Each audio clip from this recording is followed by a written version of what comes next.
त्यांनी तुमच्यावर असे आरोप केलेले आहेत. ते म्हणतात की मुळात नोटरी करायची असं सांगून तुम्ही त्यांना फसवून रजिस्ट्री केली असे त्यांनी आरोप केले. तर त्याबद्दल काय वाटतं? या आरोपात कितपत तथ्य आहे? नाही, नाही, हे सगळं खोटं आहे. कारण का नोटरीचं रस्ते ऑफिसला नोटरी तर होतच नाही. डायरेक्ट रस्ते ऑफिसला गेलतो. तिचा मुलगा होता संग. हां, इडकीला नेला असं तर गोष्ट वेगळी होती. तिचा मुलगा होता. मुलगा साक्षीदार आहे त्याच्यामध्ये, संमतीदार आहे. मी कब्जा बघूनच घेतलेली होती प्रॉपर्टी आणि पुरे डॉक्युमेंट लिगली प्रोसेस लिंकिंग सोबत आपण घेतलेली आहे. म्हणजे मला मानहानीचा दावा टाकायचा त्यांच्यावर. मी तर आता ते टाकूनच राहणार आहे, कारण माझ्या इज्जतीला त्यांनी दाग लावायचा प्रयत्न केलेला आहे. त्या हिशोबानं मी त्यांना मानहानीचा दावा टाकणार आहे. त्यांना त्यांनी केस करू शकता तुम्ही. कारण काही बरोबर नाही ना, सगळं लिगली होऊ राहिलेलं होतं. त्या बाईनं बी म्हणजे भाजपचा कोर्टात बी तिनं जॉब दिली वाटते. तिथं का म्हणते ते आपलं सावकारीच्या ह्याच्यामध्ये. तिचं त्यांनी म्हणलं बाबा नाही बाई, तुझं काहीच नाही तिथं. कशाहून तू म्हणतेस की आमचा हाय हे आहे सावकारी, म्हणजे सावकारीचा काही प्रूफ दाखवावं लागेल ना. राहिला मूळ मालकाचा प्रश्न, तर हो काही आमचे ज्ञानोबा चलवाड साहेब यांची हो काही ही रजिस्ट्री त्यांनी जी मलिका बीकडून घेतलेली आहे त्यांची ही रजिस्ट्री ही झाला विशेष. आता हे राहिले करीम खान, त्यांचा हो काही हा मुलगा, त्यांची हो काही ही रजिस्ट्री हो काही एक झाली. ही आता मी त्यांच्याकडून घेतलेली ही माझी रजिस्ट्री, आता ही झाली डॉक्युमेंटच्या त्या हो काही पेपरमध्ये दिलेलं आपण की प्रॉपर्टीचे ओनर सध्याच्याला उमर पटवेकरच आहेत, जाहीर प्रकटन हे पण झालं. तर हे असा विषय आहे. तर डॉक्युमेंट माझे ओके आहेत, माझ्यावर खोटे आरोप करू नये, नम्र विनंती आहे माझी. या हिशोबानं बघा. खरं तर पत्रकार हा जनता आणि प्रशासन यांच्यामधला दुवा असतो. दोन्ही बाजू दाखवणं आणि समाजामध्ये एक समाजाचा आरसा म्हणून काम करणं पत्रकाराचं एक आद्य कर्तव्य असतं. आपण 2-3 दिवसापूर्वी तानाजीनगर येथील एका वादग्रस्त मालमत्तेसंदर्भामध्ये एक बातमी केलेली होती. तर एका पक्षाची बाजू आपण जाणून घेतलेली आहे. त्यामध्ये कागदे आणि शेख म्हणजे कागदे नावाचे ज्या महिला होत्या त्यांनी त्यांची बाजू त्या ठिकाणी मांडली.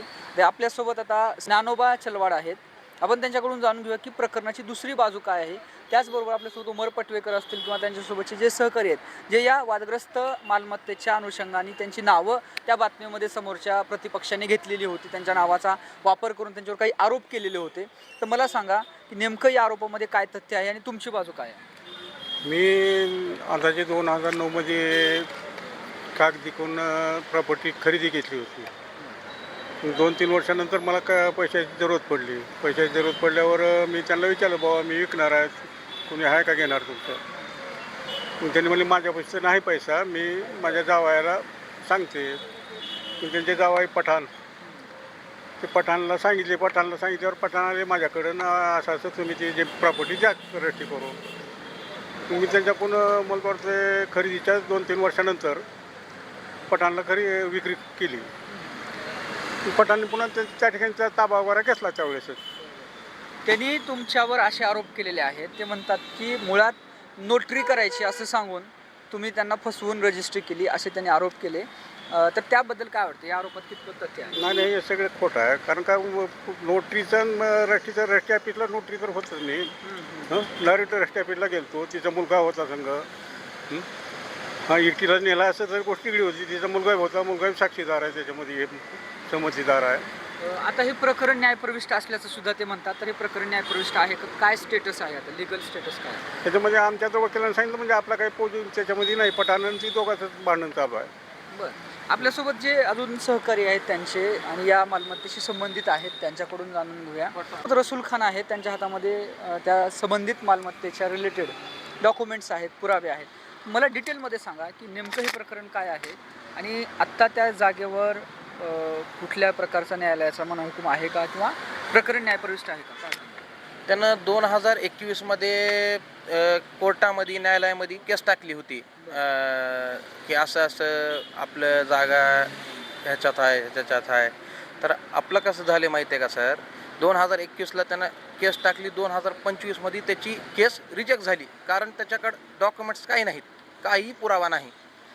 आणि ठाण्यामध्ये गेलं, त्याला विचारलं की बाबा पेपर्स आहेत का तुझ्याकडं, तर त्यानं म्हणते की बाबा आणते देते कोर्टात टाकलेत उगं लोकांना म्हणजे फिरवायचा. कागदपत्र पुरवतच नाही म्हणजे हां, त्याच्याकडं त्या आपल्या मलिका बी कागदे जे आहेत त्यांच्याकडे काहीही आपल्या जागेचे कागदपत्र नाहीत.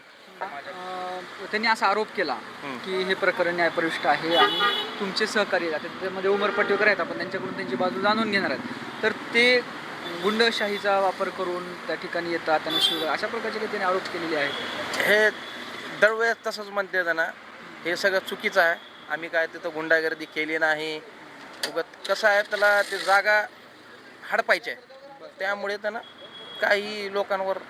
बरं आपले आहेत तर मला सांगा त्यांनी तुमच्यावर हे आरोप केले की तुम्ही तिथं मुलं घेऊन जाऊन त्यांना शिवीगाळ करता वगैरे आणि हे पण कळते की काही म्हणजे 2022ला तुम्ही त्या ठिकाणी पोलीस प्रोटेक्शनच्या अंतर्गत त्या ठिकाणी कब्जा वगैरे त्या जागेचा कायद्याने कब्जा घेतलेला होता. मग त्याचं पुढं काय झालं?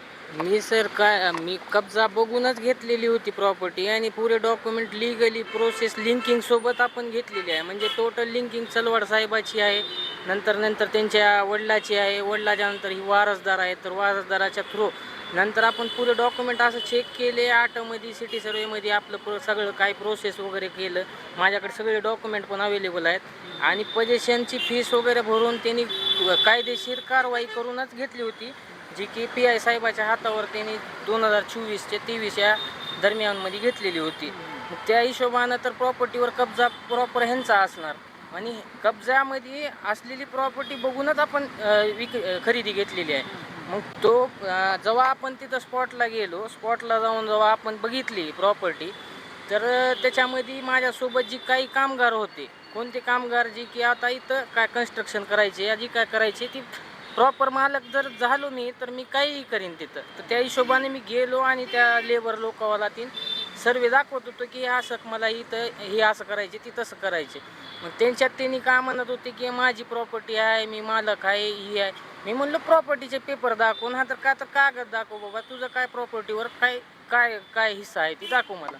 मग त्यांनी ना पेपर दाखवायला तयार आहेत ना डॉक्युमेंट दाखवायला तयार आहेत. महिला ती अंगावर येणं, मग नंतर शिव्यागाळ करणं त्यांनी सुरुवात केली. मग तिथून मी सरळ पोलीस स्टेशनला जाऊन की काय ती NC दाखल करायची म्हणून मी गेलो. तर अर्ज वगैरे द्यायला गेलो.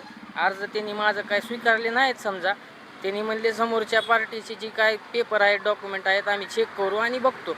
मग आता ती प्रोसेस त्यांनी पूर्ण करत आहेत. तर त्यांनी आज पण ती पेपर 2-3 दिवस झाले आजपर्यंत तिनं पेपर काय डॉक्युमेंट दाखवली नाही पोलीस स्टेशनला. साहेबांनी बी म्हणले की तुमचे पेपर दाखवा, तर मी सगळे पेपर पण जमा केले. SP ऑफिसला अर्ज बी दिलेला आहे माझं 27 तारखे दिवशी, ते पण आहे माझ्याकडं. तर तुम्ही टोटल पेपर बघायचं माझी चेक करून घ्या आणि पोलीस प्रशासनाला माझी विनंती आहे की माझं जी पण लिगल प्रॉपर्टी माझी आहे तर त्या मला लिगल पद्धतीनं मला ती न्याय मिळवून द्यावे. माझं दुसरं काय म्हणणं नाही. आणि गुंड प्रवृत्ती ही ती जी माझ्यावर आरोप लावलेत, ही जेवढं पण आरोप त्यांनी केलेला आहे हे सगळं खोटं आहे. तसं जर राहिलं असतं तर मी आत्तापर्यंत तिथं जी काय माझं करायचं काम होतं ती करून मोकळं झालो असतो, मी शांत बसलेलो नसतो. तर माझी विनंती आहे की मला प्रशासनानंच घेऊन द्यावे. बरं ज्यावेळेस तुमच्याशी चर्चा झाली तर तुम्ही दोघांनी असं म्हणलेलं आहे की माध्यमांमध्ये चुकीच्या पद्धतीनं त्या ठिकाणी त्यांनी वक्तव्य करून तुमची बदनामी केलेली आहे. या संदर्भामध्ये मला त्याला मला मानहानीचा दावा टाकायचा त्यांच्यावर. मी तर आता ती टाकूनच राहणार आहे, कारण माझ्या इज्जतीला त्यांनी दाग लावायचा प्रयत्न केलेला आहे. त्या हिशोबानं मी त्यांना मानहानीचा दावा टाकणार आहे. त्यावर काय वाटतं, तुम्ही तुमच्या संघटनेसोबत पण चर्चा केलेली आहे यावर? हां, त्यांनी म्हणलं केस करू शकता तुम्ही, कारण काही बरोबर नाही ना. सगळं लिगली होऊ राहिलेलं होतं. त्या बाईनं बी म्हणजे भाजपचा कोर्टात बी तिनं जॉब दिली ती वाटते तिथं का म्हणते ते आपलं सावकारीच्या ह्याच्यामध्ये. तिचं त्यांनी म्हणलं बाबा नाही बाई तुझं काहीच नाही तिथं, कशाहून तू म्हणतेस की आमचं हाय हे आहे सावकारी. म्हणजे सावकारीचं काही प्रूफ तर दाखवावं लागेल ना. तिनं काही दाखवेल नाही. आणि ते मग खरं म्हणतं बदनाम करणं म्हणजे लई चुकीचं आहे. माझे सिग्नल बदनाम करणं तिथं लई चुकीचं झालेलं आहे. बरं मग या प्रकरणामध्ये मला त्यांनी काय म्हणले होते की बाबा आमच्याकडे पेमेंट म्हणजे मी जेव्हा ती प्रॉपर्टीचं बोललो की बाबा मी घेतलेली आहे प्रॉपर्टी, तर त्यांनी काय म्हणले कितीला घेतलं. मी असं म्हणलं माझी 20 लाखाला घेतलेली प्रॉपर्टी आहे. त्याच्यासाठी प्रूफसाठी मी डॉक्युमेंट पण आहेत, मी माझी रजिस्ट्री झालेली आहे, त्यावर सगळं तुम्हाला लिखितमध्ये भेटेल रजिस्ट्रीवर माझ्या मी कितीला घेतले काय नाही. मग मी जेव्हा त्यांना म्हणले की एवढ्याला घेतलो तर त्यांनी काय म्हणले, मी काय की तुमचे पैसे देते, आमचा कोणतर सोयरा आहे त्याने येणार आहे, आल्यानंतर त्याच्याकडून बोलून करून आपण बसून ही करू. तर त्यामध्ये 2-3 मध्यस्थी टाकले जी की माझ्या पण ओळखीचे होते. मग त्यांचा पण मान ठेवायच्या हिशोबाने मी काय म्हणलो, ठीक आहे आता 2 दिवस टाईम मागितला होता, 2 दिवसामध्ये मला काय ती तुमचं सारा आणि काय ती मला पैसे तर पुरवा, नाही तर माझी जागावर मला बसू द्या, नाही तर माझं काय ती प्रोसेस कुठलं करू. ही चर्चा किती दिवसापूर्वी झाली? ही 2 दिवसा पहिलंच. मी ज्या दिवशी त्यांनी म्हणत आहेत का, ते ज्या दिवशी म्हणत आहेत का मी आलो होतो केलो होतो त्या दिवशीच ही बोलणं झालेलं आहे. तिथं काय शिवीगाळ मला मी त्यांना केलेली नाही ना, मी त्यांना तर काही त्रास दिलेला नाही.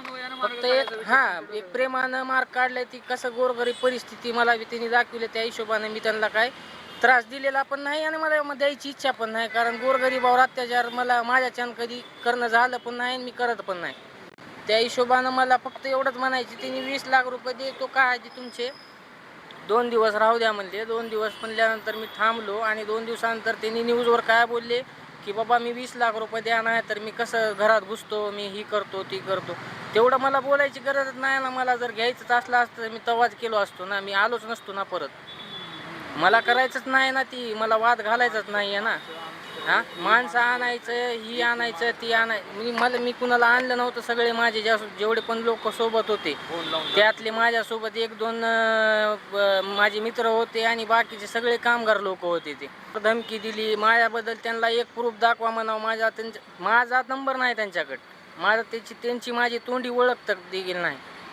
मी प्रॉपर्टीचे काही काम करत नाही ना, माझं प्रॉपर्टीचं काय काम आहे ना, ताबे घ्यायचं आहे ना, खरेदी विक्री करायचं आहे. तर माझं फक्त एवढंच आहे की मला जवळ होईल तर राहायला सोय होईल. ती माझं पण घर तिथंच आहे आनंदनगरला. मला तिथं जवळ होती प्रॉपर्टी. एक सेविंग म्हणून मी घेतलेली प्रॉपर्टी आहे ती. त्या हिशोबानं मला माझ्या प्रॉपर्टीचा हक मिळून देणे पोलीस प्रशासनाचं काम आहे आणि माझ्यावर खोटे आरोप टाकू नये. आणि जी पण त्यांनी अनमानीचा त्यांनी जी म्हणत आहेत की मी घरात घुसतो, ती मला तेवढं काय करायची गरज नाही. मला फक्त मी आता जी टाकलेली जी गुन्हे त्यांनी माझ्यावर NC दाखल केलेली आहे त्याच्या विरुद्धमध्ये मला एवढंच म्हणायचं की माझा एक गुन्हा त्यांनी नोंद करून घ्यावा पोलीस प्रशासनाने. राहिला मूळ मालकाचा प्रश्न, तर हो काही आमचे ज्ञानोबा चलवाड साहेब यांची ही रजिस्ट्री त्यांनी जी मलिका बीकडून घेतलेली आहे त्यांची ही रजिस्ट्री ही झाला विशेष. आता ही राहिले करीम खान त्यांचा हा मुलगा, त्यांची ही रजिस्ट्री ही एक झाली. ही आता मी त्यांच्याकडून घेतलेली ही माझी रजिस्ट्री आता ही झाली डॉक्युमेंटच्या त्या काही पेपरमध्ये दिलेलं आपण की प्रॉपर्टीचे ओनर सध्या त्याला उमर पटवेकरच आहेत, जाहीर प्रकटन. हे पण झालं. तर हे असा विषय आहे. तर डॉक्युमेंट माझे ओके आहेत. माझ्यावर खोटे आरोप करू नये नम्र विनंती आहे माझी. मला जी मानहानी झाली त्याचं काय ती मला न्याय करून द्यावे. तर आनंदनगर येथील जी वादग्रस्त प्रॉपर्टी आहे तर त्यामध्ये दुसरी बाजू आपण पाहिलेली आहे. या ठिकाणी माझ्यासोबत उमर पटवेकर असतील, चलवाड असतील किंवा खान असतील, तिघांचं म्हणणं सरळ असं आहे की या जमिनीचे जे काही कागदपत्र आहेत ते पूर्णपणे या प्लॉटचे कागदपत्र कायदेशीरदृष्ट्या आमच्याकडे आहेत आणि त्यांनी आमच्यावर खोटे आरोप केले आहेत. आणि येणाऱ्या काळामध्ये पोलीस प्रशासनाकडून ते ही अपेक्षासुद्धा करत आहेत की समोरच्यांनी आमच्यावर मानहानी केलेली असल्यामुळं मानहानीचा गुन्हा संबंधितावर दाखल व्हावा, पोलिसांनी तो करून घ्यावा, अशा प्रकारचं सुद्धा यांचं या ठिकाणी सांगणं आहे. मी विक्रांत शंके, कॅमेरा पर्सन आदित्यसह महाराष्ट्र न्यूजसाठी लातूर.